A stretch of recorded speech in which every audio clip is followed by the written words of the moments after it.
Good evening and welcome to those of you who are watching Monty Python and haven't switched off yet, to those who've switched over for news at 10 and hit the wrong button, and to those who've gone away and set the video to record Twin Peaks and still haven't worked out how to use the timer. This week, Michael Heseltine takes time out to collect his thoughts and comes up with a new strategy to outwit Mrs. Thatcher. After a Green Party spokesman falls 80 feet from a balcony, he bravely insists on being present at their press conference. And in Washington, as Ronald Reagan begins a publicity tour for his new autobiography, there's a moment of panic when he gets his hand stuck in a car window. As usual, 4 panellists chosen from a short list of 4 are here, ready to show us what they're made of and hopefully take part in the quiz as well. On my right, our first team captain, the inimitable, the indomitable, the indefatigable, the inflatable Ian Hislop, and with Ian, the man they call the comedy barrister. Well, his clients do, anyway. Clive Anderson. What about you? And to my left, someone whose happy-go-lucky charm over the past few weeks has completely failed to materialise, Paul Merton. And on Paul's team this week, a broadcaster and journalist who's worked on so many newspapers, it would be quicker to mention the ones he hasn't worked for. So, the Stamford Gazette, Potholing Monthly, Forum Magazine, Pigeons Today, and the West Lothian Retail Tobacconist Journal, Russell Davies.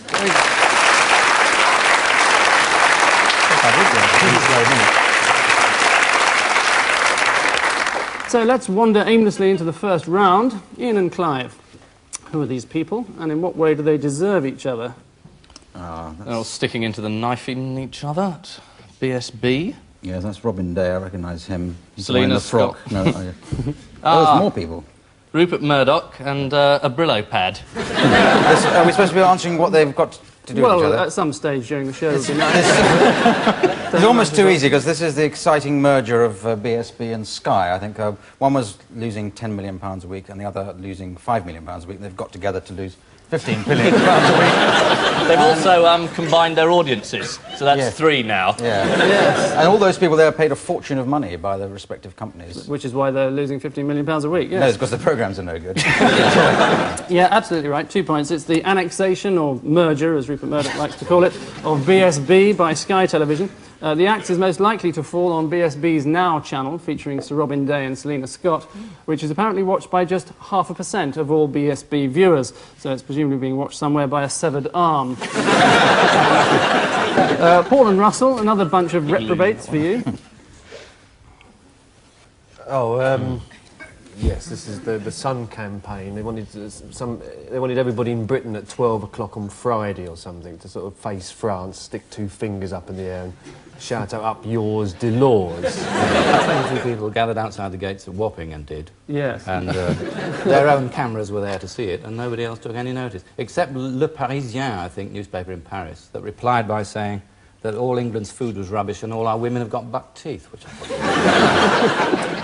That's an official secret, isn't it? True. Yeah. The only story I did hear was that on the White Cliffs of Dover, where everyone was meant to go, no one turned up, of course, so the paper had to get a whole load of the unemployed to go along. And the unemployed were meant to be complaining about how badly the economy's been run by Europe and how much better it would be by Mrs. Thatcher on her own, which is quite an interesting bit of logic, even for Sun readers. Yes, the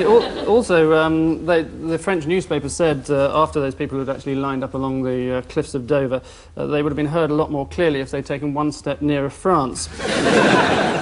Who says the French have no sense of humour? Just about everyone, I think. Right, You'll be joining in next, Angus. No, please. Right, Ian and Clive, in what way has this blonde god been wreaking havoc this week? Well, it's a bit of a giveaway, it's the blonde hair and the eyebrows. It's Maggie. Michael Heseltine's wife, I think. Well, he criticised his party chairman or something. He wrote a letter to his party chairman and then pushed off to the Middle East, where Saddam Hussein is collecting as many world statesmen as he can get there. If he gets 6 together, he gets to keep one of them. And, I think Michael Heseltine. I don't think he actually went there, but it's retired presidents and prime ministers that go there. Yes. Edward Heath and Tony Benn's the latest one. Yeah. Yes. He's hoping for a stalking horse candidate again. He's not the stalking horse, he's the stalking rubbish. That's my prepared joke for this week. Very good. And I even censored it, so... And it didn't work anyway, so there we are. Yes, but you can have 2 points. 2 points to you. Well done. It's Michael Heseltine, yes. Polls show that Michael Heseltine is now twice as popular as Mrs Thatcher. Mrs Thatcher herself is twice as popular as Geoffrey Howe, and Geoffrey Howe is twice as popular as Douglas Hurd, which makes Douglas Hurd marginally more popular as a leader of the Conservative Party than the E.C. Lard Mountain, or Nigel Lawson as he used to be known. Paul and Russell, who's this man in a silly hat? Wow. Yes. This is Terry Marsh shooting down a pole, but emphatically not shooting down anything else. Yes, that's to be made quite clear. The police didn't have any evidence, so they've arrested him for killing Laura Palmer. BBC Two viewers will understand that, and everyone else will wonder what the hell he's talking about. Some of the prosecution evidence was so unreliable that one witness said that Warren's assailant looked like Rodney Marsh, who used to play football for QPR. No doubt the witness's attention was distracted by the complimentary boxing tickets delivered to him before the trial by Detective Sergeant Michael Carroll of West Ham Police Station. So, there you are. Bang go my chances of becoming a Freemason. Which brings us caustically to the end of the first round. And, Paul and Russell have 4 solid points, as do Ian and Clive, 4 solid points.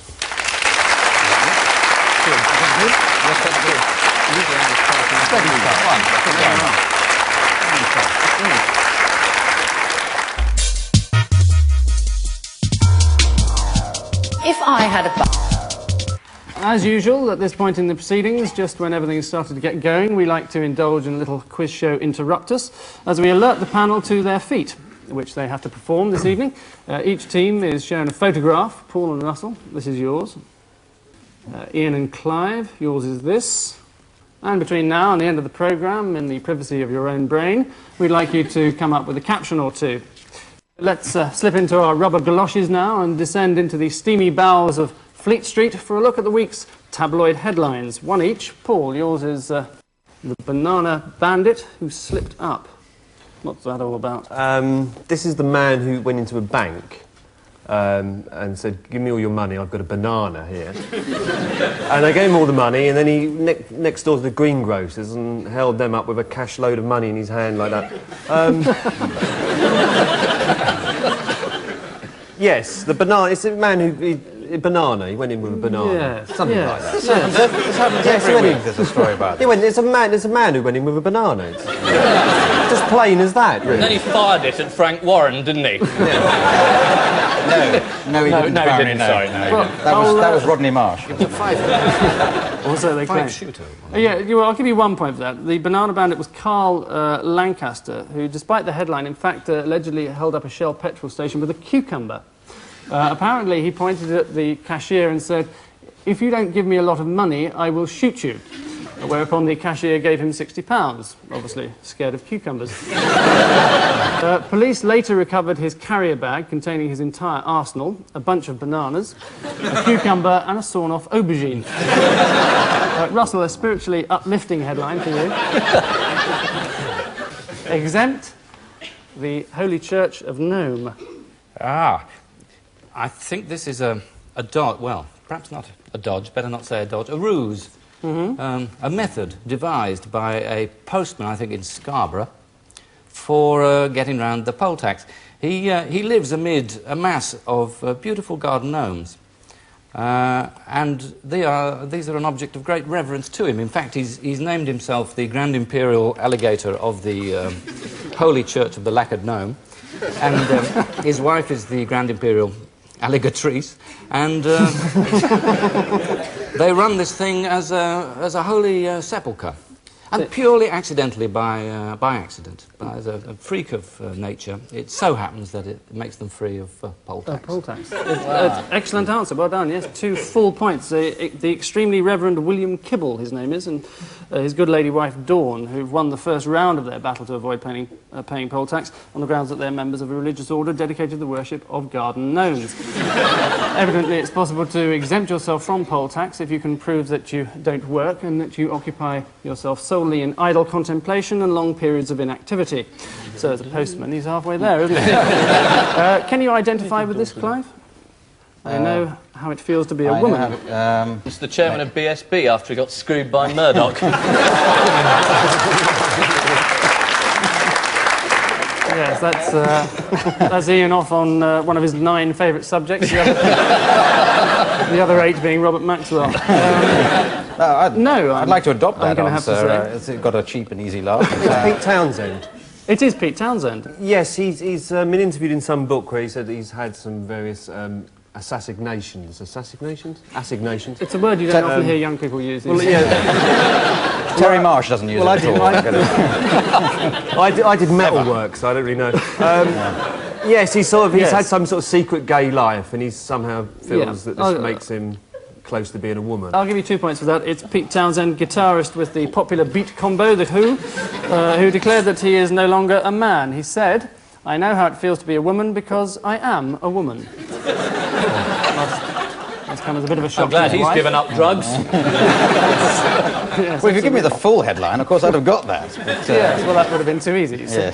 Yeah. Yes, the PA, his PA added that there's a little man in all of us. Talking of whom, Ian, an award-winning play on words for you. Oil looks well for Prince Philip. No, this is the royal family who've struck oil. It's called the Civil List. They're striking gold. Oh, striking gold. They do work very hard. They do, particularly Fergie.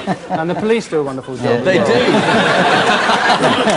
No, I'm just interested in my knighthood. I'm determined to get there before you, Angus. If I could just But, deviate you back to you the got to the question. Woolwich advert before. Anybody? I think that's awfully unfair to bring up the Woolwich advert now. Yes, I don't remember that advert. It's obviously they've struck oil on royal lands, and this is going to be help the royal family to live in the style to which they're already accustomed. Quite. Yes, well, you're absolutely right. I'll give you 1 point. Can anyone tell us where it actually is? Windsor. It's Windsor Castle, yes, 1 point each then. It's the discovery that the Queen's residence at Windsor Castle could be sitting on a massive oil well worth billions of dollars. So that should pay for a few more of Fergie's holidays. One explanation is that an enormous residue of oil has built up from years of royal documentaries by Alistair Burnett. In response, Saddam Hussein has pointed out that Berkshire is historically part of Iraq. And that brings us staggering to the end of round 2, and I can tell you that Paul and Russell are out front with 10, and Ian and Clive are a little behind with 6.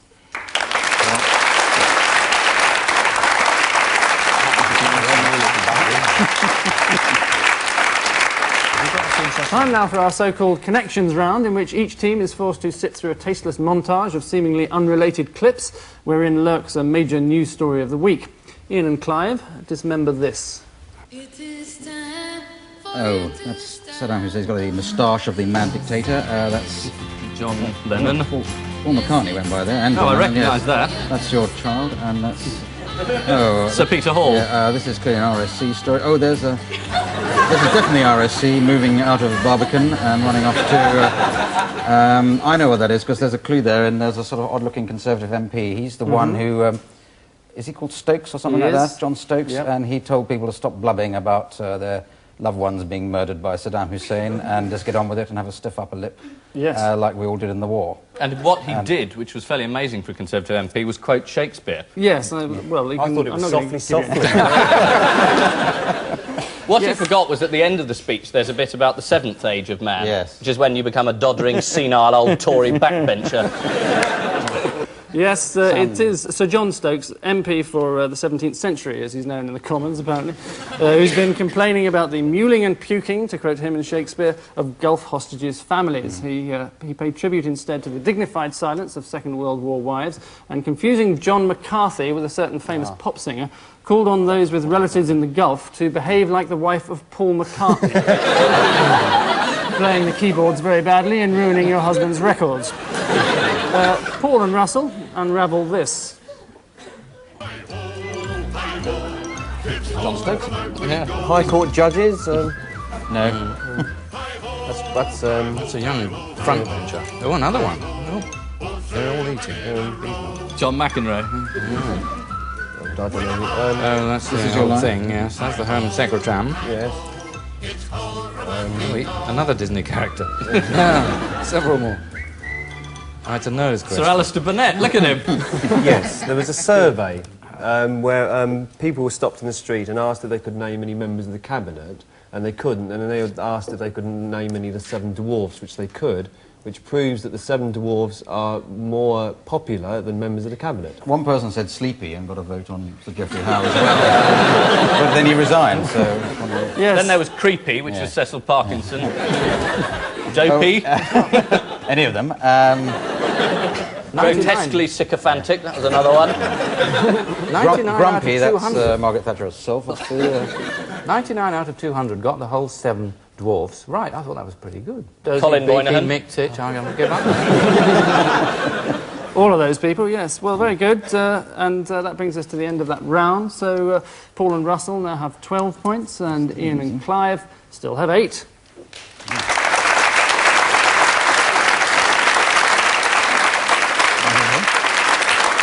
Time now to sift sadly through the debris of yesteryear in our archive round. One piece of film per team. Ian and Clive. Who's this singing Santa Claus? On the 12th day of Christmas, my taxman sent to me 12 bills for payment, 11 last reminders, 10 checks for signing, 10 forms for filling, 8 large policemen, 7 VAT men, 6 burly bailiffs, 5 high court writs, 4 tax returns, 3 more bills, 2 summonses, and a rebate of 21p. Thank you very much.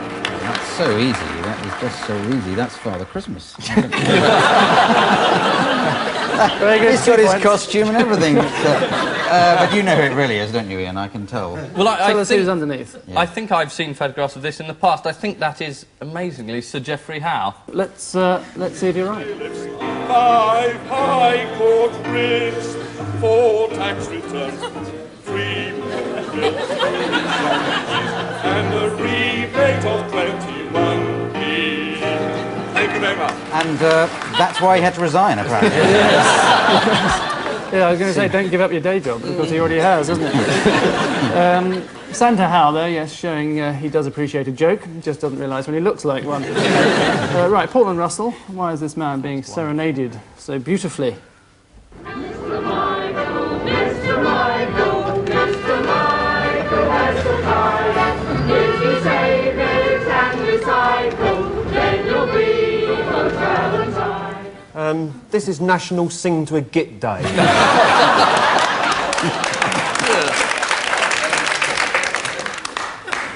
No.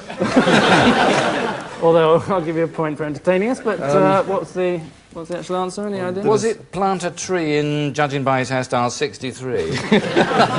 Yes, that sort of idea. Was he looking It could after be the 83 environment? or 91. Safe paper, I thought I saw a safe paper sign or something.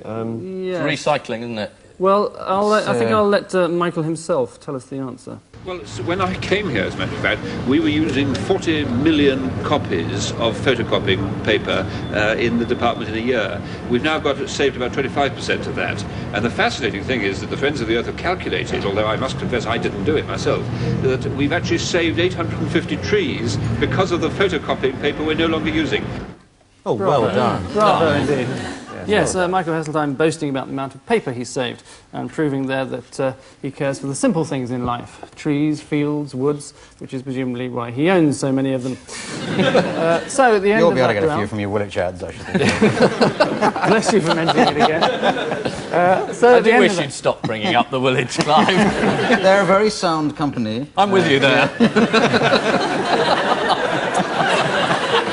There's some awfully bad adverts, but they're quite a good company. So at the end of that round, let me tell you that the score, well, Paul and Russell still preside with 13, and Ian and Clive languish in second place with 10.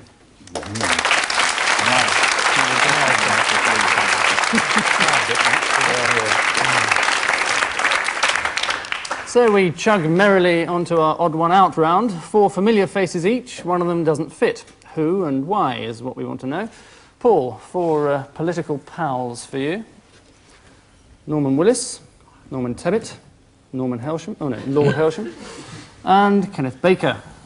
They've all had male contraceptives named after them. There's the Helsham Double Strength, the Tebbit Luminous, The Willis Baker Jumbo. lubricated, I would guess. And Big Willies. That's enough smut. That was the gag you're aiming at, I just don't know. The answer is Norman Tebbit. All the others are keen amateur poets. That's the answer. Norman Willis wrote a poem called Thoughts Upon a Comradely Address, which I think he read out on your programme. Yes, he did, yes, he did. And you didn't get the answer, Clive, still. It's extraordinary. It was a very, very interesting poem, all the way through. No, he's a very It was good the poet. highlight of Channel 4's autumn season, in my opinion. There we are. What, my show, or just that bit of it? No. Channel 4 does do some very good programmes. Interspersed with Building Society advertisements. And thank God they do. Yes, Kenneth Baker is too embarrassed about his work to let anyone else read it, while Lord Helsham demonstrated an interesting line in love poetry when he wrote, "Sing a song of particles, infinitely small, tissue culture specimens from off your stomach wall." And I could continue, but in case any viewers are eating while they're watching this, I'll leave it there. Russell, here's 4 for you to savour. David Shepherd, Bishop of Liverpool, Princess Anne, Anthony Blunt, and the Boy Archer. The Boy Archer again. You're quite fond of him, aren't you? Yes. Yes, we like Archer. Well, I found a very interesting man to talk to. the Bishop of Liverpool, before he was the Bishop of Liverpool, was an England cricketer of the kind that we could do with now, namely a batsman. Thereby hangs the answer, I suspect, because Princess Anne used to fall off horses in the great national cause. She did. Falling into the water, and welly thrown as well, evidently.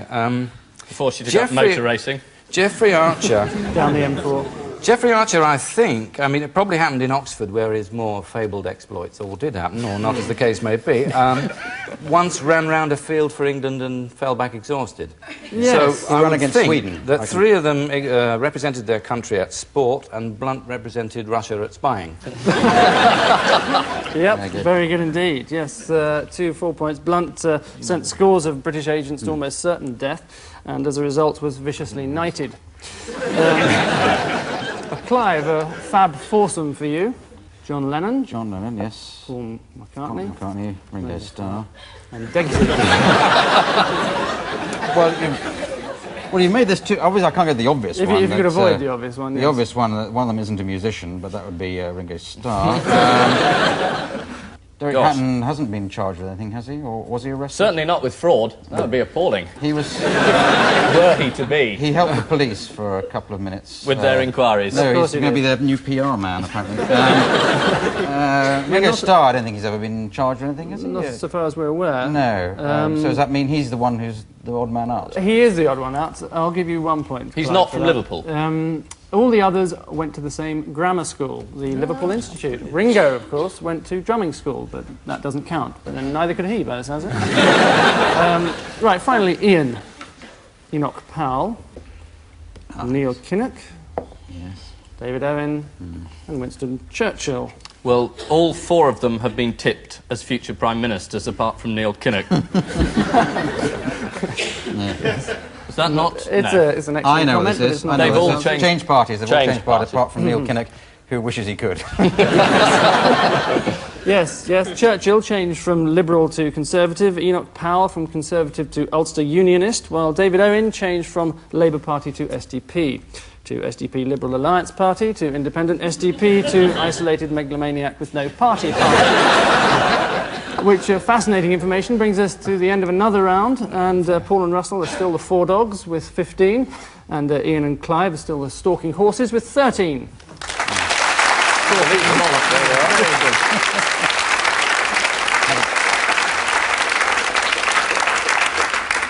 And so we leapfrog joyfully into our final deciding round, in which we show each team a set of headlines with 1 or 2 words missing. They have to identify those words or provide their own alternative.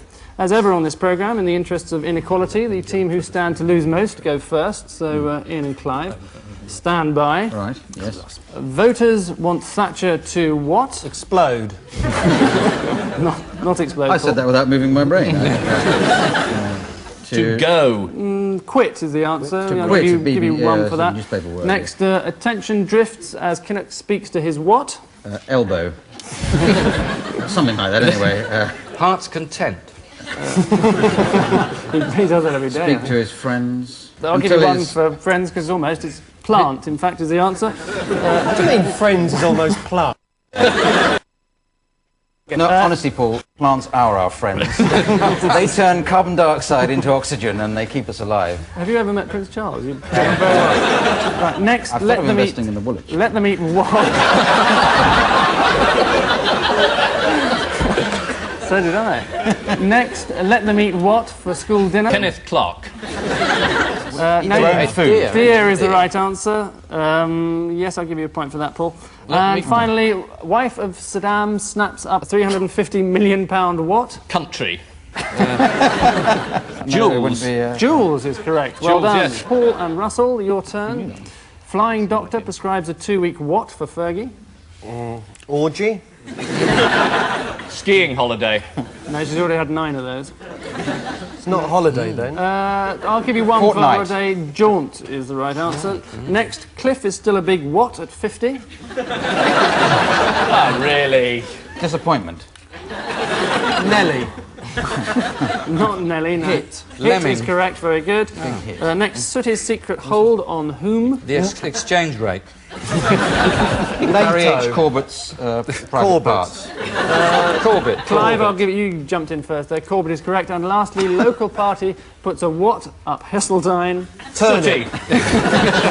Rocket. Rocket is the right Exocet answer. missile, Well done. surely. And after that shattering finale, the end result is that this week's paupers are Ian and Clive with 19, and this week's crowned princes are Paul and Russell with 21. All right.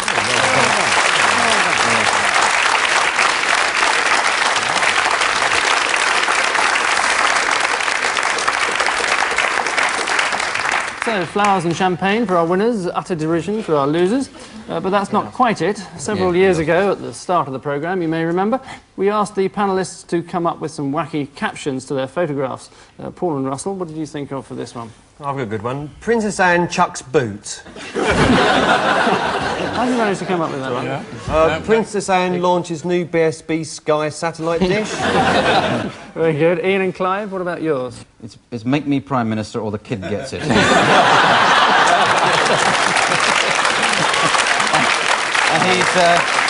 And he's reading it out there, but it's slightly longer in his version. I tell you, making me Prime Minister, the first man in the... Yes. Yes, and on that delightful note, we say thank you to you, our guests, Ian Hislop and Clive Anderson, Paul Merton and Russell Davies. And I leave you with the first photograph of Mrs. Thatcher's new reshuffled cabinet. And finally, following the International Weightlifting Championships in Peking, fears are expressed that athletes may be resorting to steroids to improve their performance.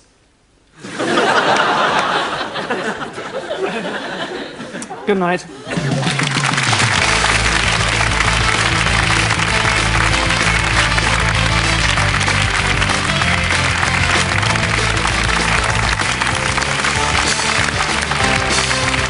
'60s gangster Charlie Richardson, one of the real-life criminals who apparently got away with murder, is featured in tomorrow night's episode of The Underworld here on People at midnight.